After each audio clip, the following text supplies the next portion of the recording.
Hello everyone. आज हम start करने वाले हैं मिसलेनियस एक्सरसाइज ऑन चैप्टर 2। तो चैप्टर 2 है हमारा रिलेशंस एंड फंक्शंस। इसमें जो भी एक्सरसाइज, जो सारे कॉन्सेप्ट्स हैं उन पे जो एक्सरसाइज है मिसलेनियस एक्सरसाइज, उसको हम एक एक करके सॉल्व करेंगे।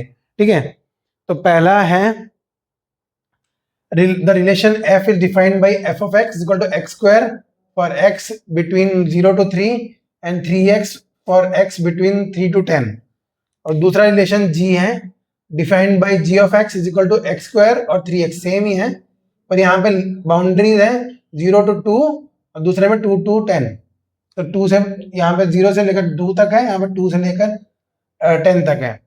Show that f is a function, हमें ये शो करना है कि f फंक्शन है and g is not a function. ठीक है, तो ये फंक्शन हमें प्रूव करना है और ये फंक्शन हमें प्रूव करना है कि ये फंक्शन नहीं है। ठीक है, तो हम कैसे प्रूव करेंगे? हम देखेंगे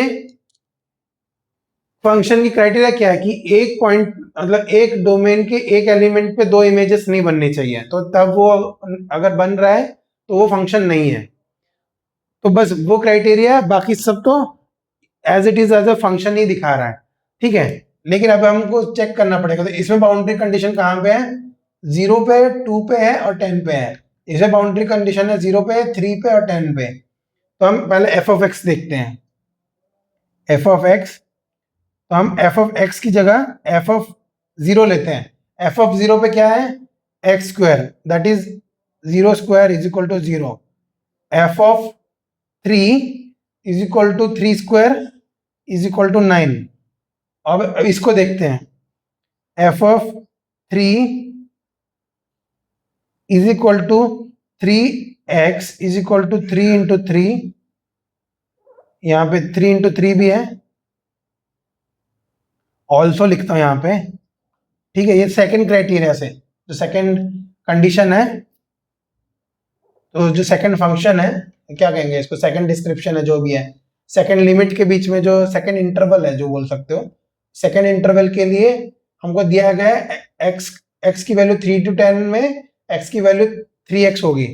तो हम लिखेंगे 3 इंटू 3, यहाँ पे आएगा 9 और f of 10 is equal to 3 into 10 30। ठीक है, अब हम एक चीज नोटिस करेंगे कि यहाँ पे भी 3 लेस देन इक्वल टू, मतलब यहाँ पे भी 3 इक्वल है, यहाँ पे भी 3 इक्वल है, मतलब दोनों केस में 3 की वैल्यू होनी चाहिए। तो यहाँ पे दोनों केस में, तो जब हमारा ऑर्डर पेयर बनेगा, जब एफ ऑफ, नीचे लिखता हूं, एफ ऑफ एक्स के जो ऑर्डर पेयर बनेंगे, या फिर एफ लिखूंगा सिंपली, एफ के जो ऑर्डर पेयर बनेंगे उसमें 1.3,9 भी होगा। ठीक है, तो ये जो 3,9 है, इसका इसका मतलब ये है कि दोनों केस में 3,9 ही है। मतलब हमारे पास, this implies there is one image for all elements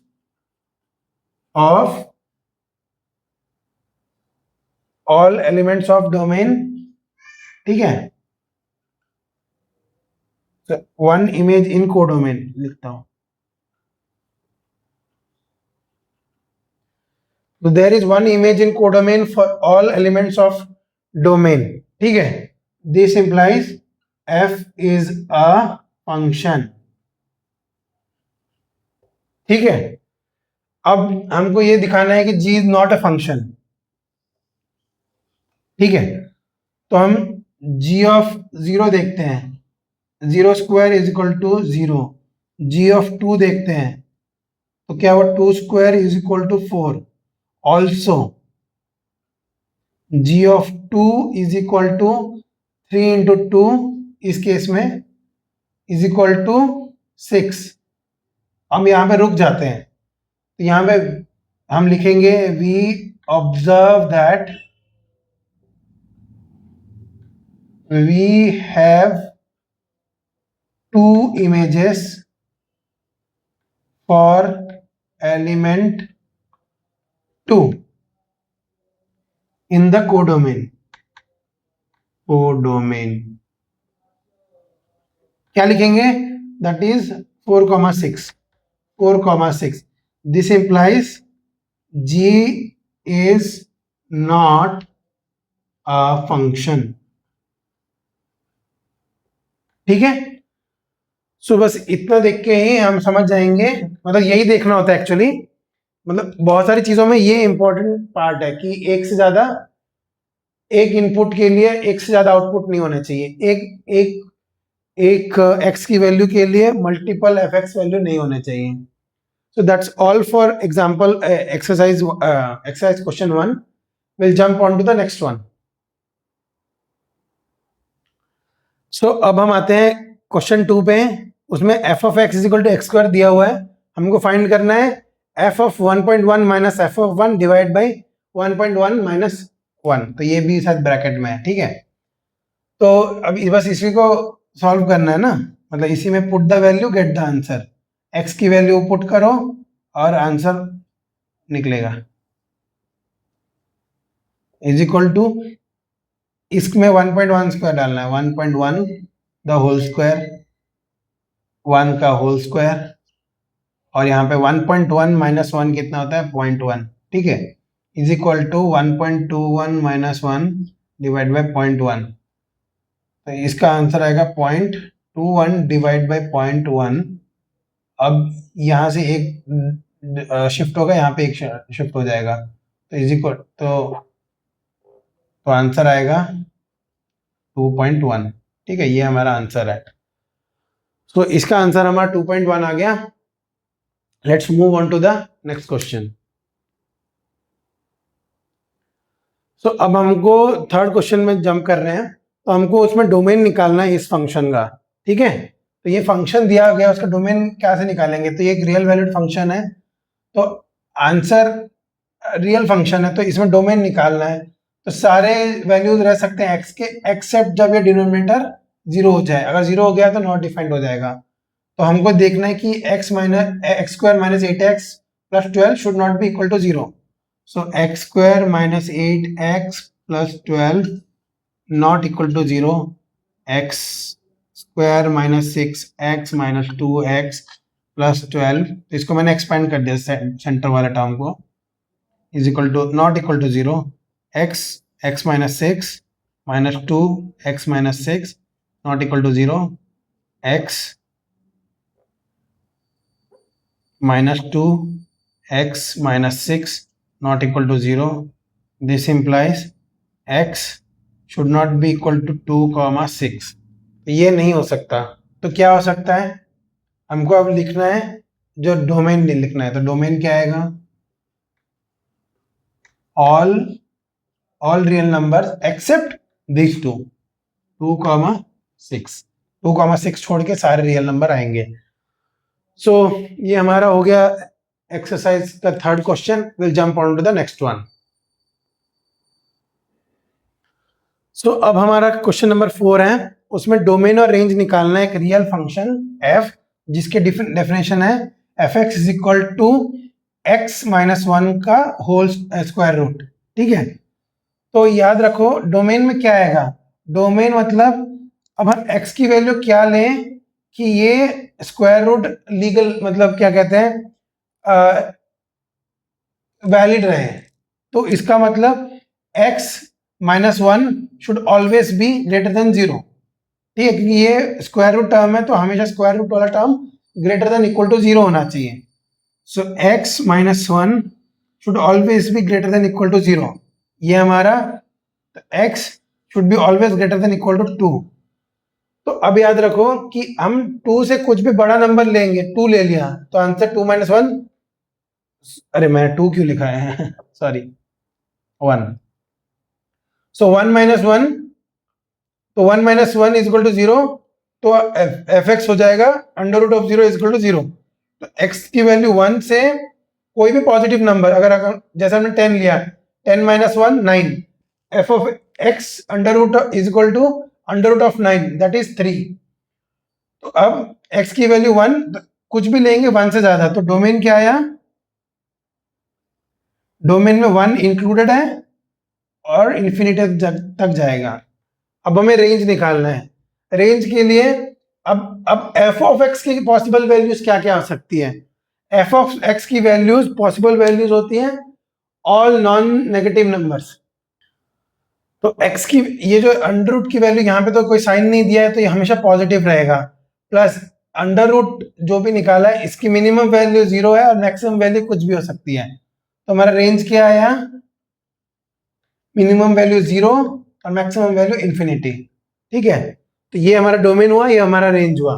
तो that's all for this example and this exercise question number 4। Will jump on to the next one. So एक और वैसा ही क्वेश्चन है जिसमें डोमेन और रेंज निकालना है एक फंक्शन का, एक रियल फंक्शन का। Real function is given by F x is equal to mod of X minus one. तो mod of X minus one इसका मतलब है X minus one is always greater than equal to 0। तो इसका मतलब अब इसको खोलना है, तो यहाँ पे x हमेशा क्या x minus one greater than 0, greater than equal to 0 and minus of x minus 1 less than equal to 0। तो यहाँ पे क्या आएगा? x greater than equal to 1 and x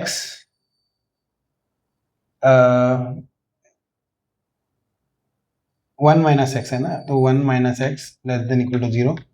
this implies x वहाँ पे क्या, तो x greater than equal to 1। तो यहाँ पे भी x greater than 1 आ गया, यहाँ पे less than equal to नहीं आएगा। ठीक है, तो ये दोनों केस में इसका मतलब x always, this implies x always greater than equal to 1। ठीक है, ये this implies f x range, f x की रेंज आ गई। पहले हमने रेंज निकाल लिया इस केस में, range is equal to 1 to infinity. ठीक है, और डोमेन तो ये एक लीनियर फंक्शन है, और लीनियर फंक्शन, और वो भी इसमें सिर्फ न्यूमरेटर है, डिनोमिनेटर का कोई केस नहीं है, तो इसमें सारे रियल टर्म्स आ सकते हैं। तो डोमेन हुआ हमारा, रियल टर्म्स बोल रहा हूँ, सारे रियल नंबर्स आ सकते हैं। तो डोमेन हुआ रियल नंबर और रेंज हुआ 1 टू इंफिनिटी। ठीक है, तो दैट इज ऑल। हाँ just a minute, range 1 to infinity तो नहीं होगा, रेंज होगा x की वैल्यू 1 पे वो 0 हो जाता है ना। ओके, समझा। तो हमें ये वाला पार्ट देखना है, हमें ये पता है ये हमारा रेंज है। मैं इतना पहले सब मिटा देता हूँ। तो क्योंकि ये मॉड फंक्शन है, तो x माइनस वन का mod greater than equal to 0 which is nothing but f of x is always greater than equal to 0। तो हमारा रेंज एफ एक्स की वैल्यूज क्या क्या हो सकती है? तो डोमेन होता है कि x की वैल्यू क्या क्या हो सकती है, रेंज होता है कि एफ एक्स की वैल्यू क्या क्या हो सकती है। तो रेंज हो गया हमारा 0 टू इंफिनिटी। ठीक है, okay, so that's all for question number 5। Will jump on to the next one. So अभी हमें एक रियल वैल्यूड फंक्शन दिया गया है, real function F of X, F is equal to X comma X square divide by 1 plus x square for all X belonging to R. ठीक है, determine the range of F. तो हम क्या लिख सकते हैं, ये हमारा इनपुट है, ये हमारा आउटपुट है, that is f of input is equal to x square 1 plus x square x.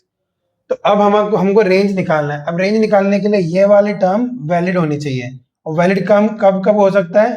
For all real numbers except for this case equal to 0। so this implies for range 1 plus x square cannot be 0. This implies x square cannot be minus 1. Okay, this is always positive, this is always positive. Okay, तो ये वाला term तो negative हो नहीं सकता, सो denominator is always positive, this implies denominator is always positive. ठीक है, denominator is always positive. ठीक है, तो अब ये देखना है कि अब इस होल टर्म की क्या कह सकते हैं, मिनिमम वैल्यू क्या है और मैक्सिमम वैल्यू क्या है। तो मिनिमम वैल्यू जानना है, तो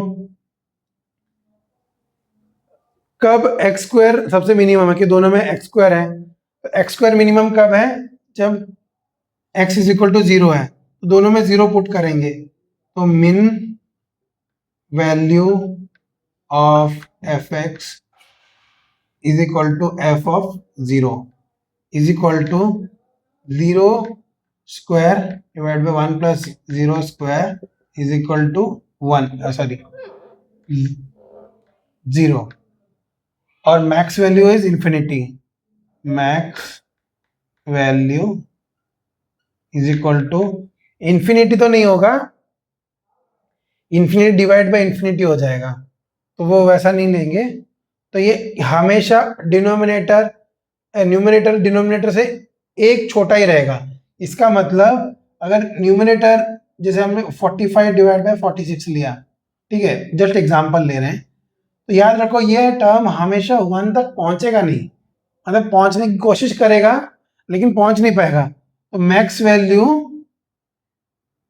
ये जो 1 तक जाएगा, ठीक है, tending to 1 but not equal to 1। तो टेंडिंग टू 1 के लिए मतलब 1 की तरफ जा रहा है बट नॉट इक्वल टू 1। मैं लिख लेता हूं, बट नॉट इक्वल टू 1।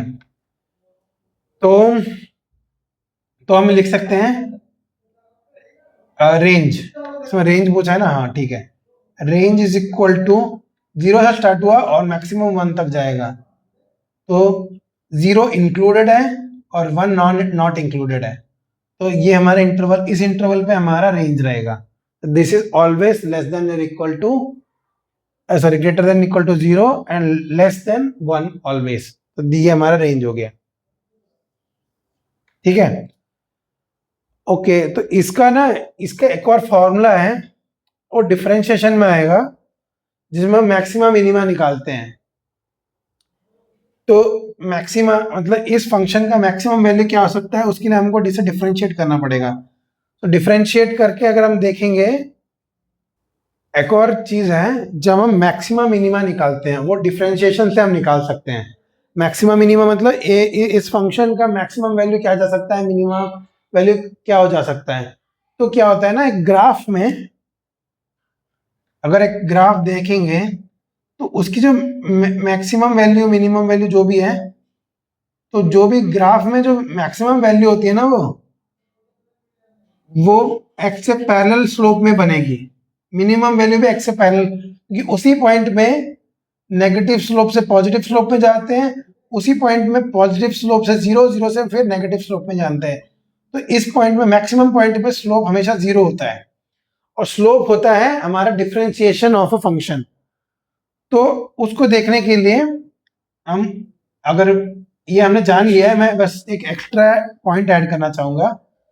तो ये जो टर्म है x square divide by 1 plus x square का डिफरेंशिएशन, तो एफ डैश एक्स लिखेंगे हम उसको, ये हमारा एफ एक्स हुआ, एफ डैश एक्स हुआ उसका डिफरेंशिएशन। तो उसके लिए आएगा पहले इसका डिफरेंशिएशन इनटू दिस माइनस इसका डिफरेंशिएशन इनटू दिस, तो आएगा 2x 1 plus x square minus 2x into x square, ठीक है, divide by 1 plus x square का होल स्क्वायर। ठीक है, तो ये जो एफ डैश एक्स है ना, एफ डैश एक्स, ये हमारा 0 होना चाहिए, क्योंकि at the minimum maximum point में वो स्लोप 0 होना चाहिए। तो ये हमारा स्लोप है, स्लोप 0 होना चाहिए। तो अब इस इक्वेशन को सॉल्व करते हैं, तो ये पॉजिटिव, ये 0 टर्म नहीं है, ये कैंसिल हो जाएगा। अब यहाँ देखना 2x क्यूब बनेगा एक टर्म, और यहाँ पे एक 2x क्यूब टर्म है, तो ये टर्म और ये टर्म हट जाएगा, बचेगा सिर्फ 2x। This implies 2x is equal to 0, this implies x is equal to 0, ठीक है। तो इतना पता चल गया कि x इज इक्वल टू 0 पे स्लोप 0 रहेगा। तो याद रखो रेंज में भी मिनिमम वैल्यू 0 है, ठीक है, 0 पे रहेगा। तो हमें मिनिमम और मैक्सिमम जानने के लिए फिर इसको डिफरेंशिएट करना पड़ेगा कि इसका नेट डिफरेंशिएशन पॉजिटिव मूवमेंट में जा रहा है कि नेगेटिव मूवमेंट में जा रहा है। मतलब जैसे कि यहां से 0 हुआ, ये मैक्सिमम है, लेकिन मैक्सिमम कैसे जाता है, नीचे से ऊपर जाता है और फिर नीचे आता है। तो ये वाला नेगेटिव स्लोप है, ये है पॉजिटिव स्लोप, और ये है 0, ठीक है। तो हमको ये देखना है कि इसके बाद वाला टर्म नेगेटिव जा रहा है कि पॉजिटिव जा रहा है। अगर इसके वापस से डिफरेंशिएट करेंगे इसको हम, जो कि है ये वाला टर्म, पता चलेगा कि वो नेगेटिव जा रहा है, मतलब सॉरी वो पॉजिटिव जा रहा है। तो इसका मतलब पता चलेगा कि x is a minimum value. तो यहाँ पे x is a minimum value, और वो मैंने डिफरेंशिएट किया नहीं, यहाँ पे f डबल डैश x मैंने किया नहीं, लेकिन बस बता दे रहा हूँ कि ये आप आगे पढ़ेंगे तो उसमें पता चलेगा कि ये डिफरेंशिएशन से भी सॉल्व हो सकता है, जिसमें कॉन्सेप्ट है मैक्सिमा एंड मिनिमा। तो जस्ट जो भी इंपॉर्टेंट कॉन्सेप्ट था मैंने इसमें बता दिया है, इसके अलावा मतलब जो इसमें आता है, ठीक है। So that's all for question number 6. We'll jump on to the next question. So अब हम जाते हैं एक्सरसाइज क्वेश्चन नंबर 7 पे। इसमें f और g दिया है, रियल फंक्शंस डिफाइंड रेस्पेक्टिवली, जिसमें f of x is equal to x plus 1, g of x is equal to 2x minus 3। तो हमें ढूंढना है f plus g, f minus g और f बाई जी, ठीक है। तो f प्लस जी क्या होगा, f of x plus g of x is equal to x plus 1 plus 2x minus 3 is equal to 3x minus 2. So this implies f plus g of x is equal to 3x minus 2. ठीक है। अब f minus g of x, f minus g of x, तो इसमें क्या आएगा, f of x minus g of x, which implies x plus 1 minus 2x minus 3 is equal to x minus 2x is equal to minus x, 1 plus 3 is equal to 4 is equal to 4 minus x. So f minus g of x is equal to 4 minus x, ठीक है। अब f by g देखते हैं, f by g of x is equal to f of x divide by g of x। f of x कितना आया, x plus 1 आया, g of x आता है 2x माइनस 3। तो अब ये तो अपने आप में खत्म सॉल्व हो गया, लेकिन 2x माइनस 3 कैनॉट बी 0, और 2x minus 3 cannot be 0। This implies x cannot be 3, उधर गया 3/2, ठीक है। तो x कैनॉट बी 3/2, अगर 3/2 हो गया तो 3/2, 2 कैंसिल हो जाएगा, 3 माइनस 3 इज इक्वल टू 0 हो जाएगा, और ये नॉट डिफाइंड हो जाएगा, ठीक है। तो ये हो गया हमारे 3, ठीक है। ये 1, ये 2, और f by g of x is equal to x plus 1, 2x minus 3, x not equal to 3/2, ठीक है। तो ये 3 हो गए। So this is all for the question number 7। Will jump on to the next one. अब हम आते हैं क्वेश्चन नंबर 8 पे, जहाँ पे f के एक कुछ ऑर्डर पेयर्स दिए गए हैं। उस ऑर्डर पेयर्स से हमें पता चलता है कि मतलब उस ऑर्डर पेयर दिया गया plus f(x) as a function भी दिया गया है कि वो एक लीनियर फंक्शन है ax प्लस b।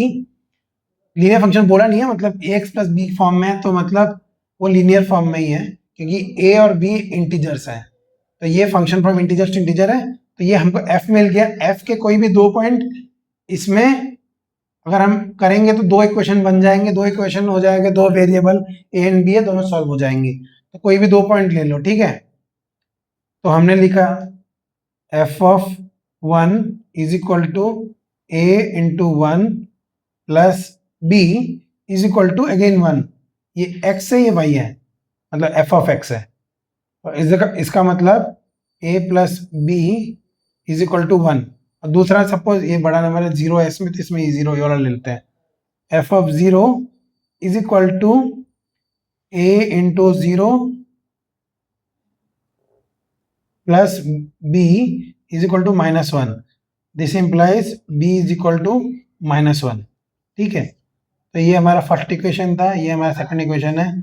अब इसमें b पुट करें, b को -1 पुट करेंगे तो a -1 is equal to 1 from 1 and 2।